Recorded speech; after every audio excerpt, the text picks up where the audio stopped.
All right, here we go. Chapter 6 begins with my grandpa's wallet. Just a quick review. We ended yesterday's read aloud with her finding a pen and using the phrase finders, keepers, losers, weepers, and she skipped all the way back to room 9 with it in her pocket.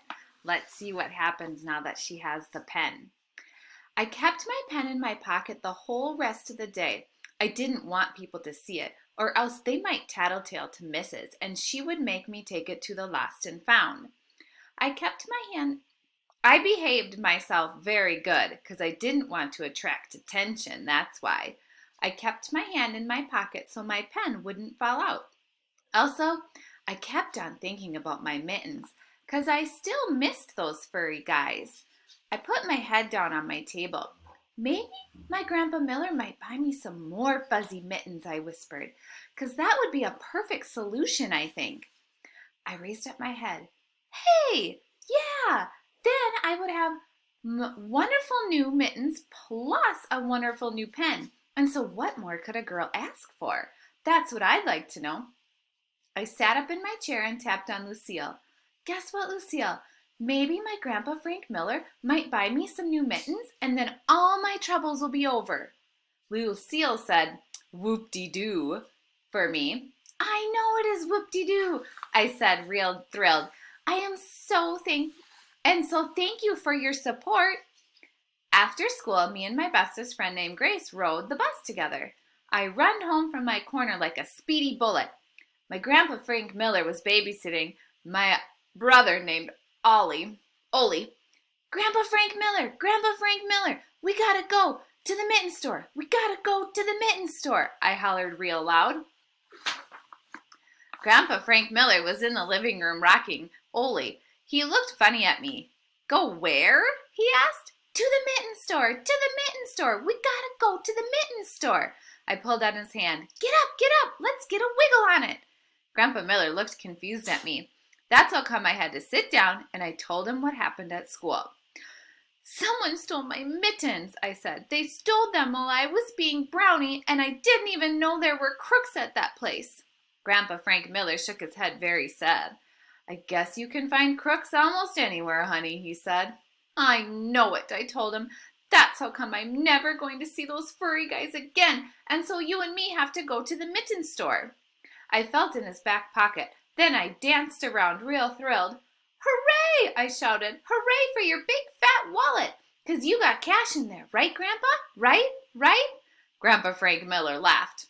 Yes, I do. I've got cash all right, he said, but I'm afraid we won't be able to buy you more mittens. The mittens I bought you were the only furry ones they had left. I bought the very last pair. Just then, all of the happy went right out of me because I didn't actually count on this terrible development. Yeah, only we have to, Grandpa. We have to buy more furry mittens, or else what will I even do? Grandpa Miller ruffled my hair. Did you look in the lost and found at school, he asked. I did a sad breath. Yeah, only that thing doesn't work that good, 'cause people don't always turn stuff in. I patted my new pen in my pocket. Trust me on this, I said real soft. Well, your mittens could still turn up, he said. Folks will surprise you sometimes. Then he told me a story about his wallet. A few years ago, I lost my wallet at the mall. I was sure I would never see it again, he said. I bobbed my head up and down. I know it. That's because of finders, keepers, losers, weepers, I said. Finders, keepers, losers, weepers is the rule, right, Grandpa? Grandpa Miller smiled.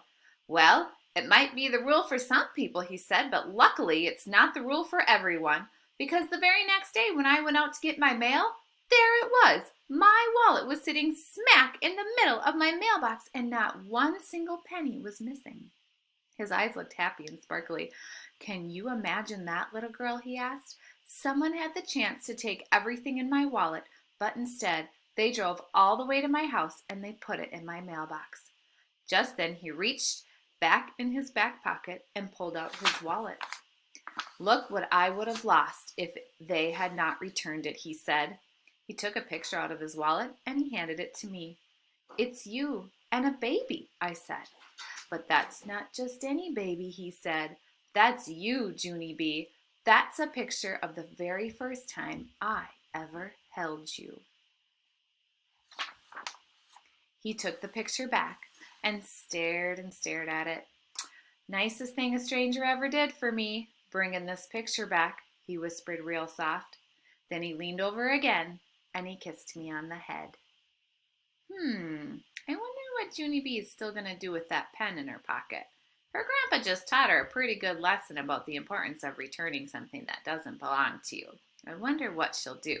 Tomorrow's chapter is called The Pink Fluffy Girl. Bye, guys.